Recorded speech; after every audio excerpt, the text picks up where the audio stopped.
Welcome to TV Utopedia. If you're new here, make sure to hit that subscribe button to join us for more deep dives into the hidden history of technology. By the late 19th century, engineers had figured out how to build massive steamships, intricate locomotives, and mechanized looms.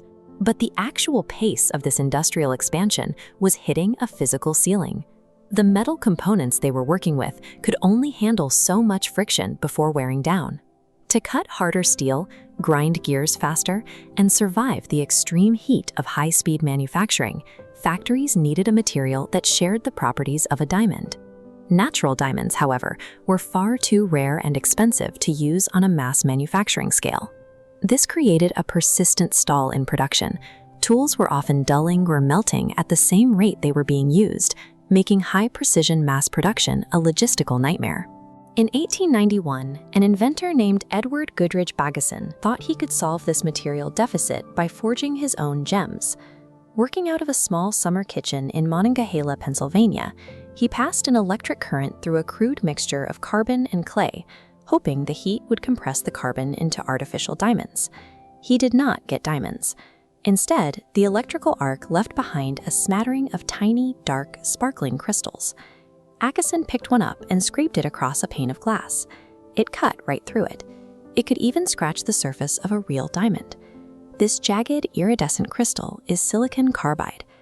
Acheson hadn't fused carbon and corundum like he originally thought. He had accidentally synthesized the world's very first artificially produced mineral.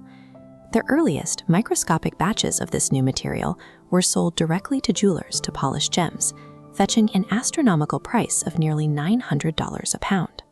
Synthesizing a new mineral on a workbench proved it was chemically possible, but to actually relieve the pressure on global manufacturing, Acheson had to find a way to make it by the ton. The main obstacle to making more silicon carbide was power.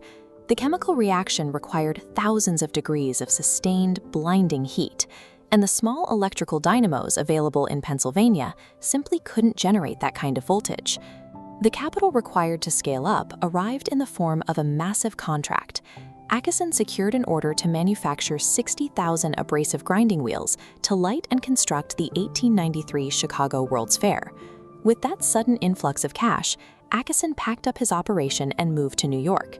He signed a contract to tap into a massive, newly tamed source of hydroelectric energy, the roaring Niagara Falls. At the new plant, Acheson built massive brick-lined trenches. He filled these vats with a seemingly random mixture of sand, salt, sawdust, and petroleum coke. This diagram shows an electrical current driven directly through the mixture for 24 hours, forcing a chemical transformation inside a core of hellish heat. By altering ingredients to calcined petroleum coke and coal tar pitch, this same process yields highly conductive synthetic graphite. When the factory workers let the equipment cool down and opened the first batches, Acheson noticed something strange. The intense thermal radiation had actually melted the heavy bricks used to construct the furnace walls, but the silicon carbide sitting inside was completely intact. Acheson had engineered an abrasive hard enough to cut steel, but he had also discovered a refractory material, a substance capable of surviving the apocalyptic fires of its own creation. Backed by the massive hydroelectric output of the falls, tons of cheap silicon carbide poured onto the global market. Factories used it to ground perfectly uniform engine cylinders, enabling the mass production of the automobile and fueling the early aviation boom. By the time the Second World War broke out, Acheson's abrasive company, named Carborundum, was running 24 hours a day, supplying the grinding tools necessary to shape millions of Allied aircraft and vehicle parts. The material became so deeply ingrained in the culture of wartime manufacturing that factory workers adopted a mock Latin rallying cry to keep morale high: "Il legitimi non carborundum," or "Don't let the bastards grind you down."